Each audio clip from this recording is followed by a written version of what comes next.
Chelsea Handler. And we also have with us Mary McCormick, who's also an activist and an actress and my best friend in the whole wide world. It's a big job. I'm Chelsea Handler. I'm Mary McCormick. And this is the Women's March on Maine. Today we are all standing together in solidarity alongside our sisters and our brothers who are marching in Washington, Chicago, Los Angeles, and hundreds of cities around the world in 7 continents. And before anyone criticizes us for having a march at Sundance and for only walking 4 blocks, keep in mind we're at 7,000 feet, so that's like marching 12 blocks in Washington. We are all here for the same reason today, to stand with hundreds of thousands of women, to demonstrate respect for our freedom, human rights, safety, and health, otherwise known as things we thought we were done marching for, but apparently we're not. Over the past few months, many of us have felt gutted and demoralized.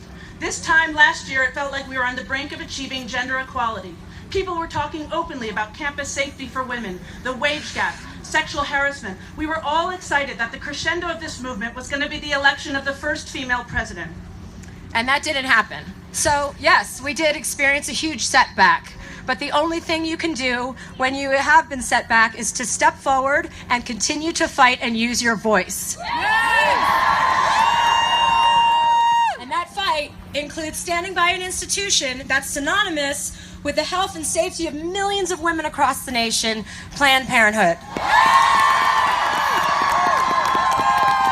An institution that has always had our backs, and now that it's being threatened and attacked, it needs our support more than ever.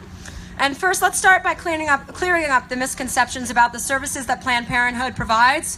For one, Planned Parenthood is not just for women, it's for men too. And it's not all abortions. It's actually mostly not abortions. Planned Parenthood provides safe, affordable health care for 2.5 million people a year. 2.5 million. They provide services like testing and treatment for STDs, contraception and family planning, breast exams, and cervical cancer screenings. Planned Parenthood also represents a safe place. A place where you can go to not feel alone and not be judged. A place where you can go when you have nowhere else to go. So if you object to the work done by Planned Parenthood, then we object to your objection.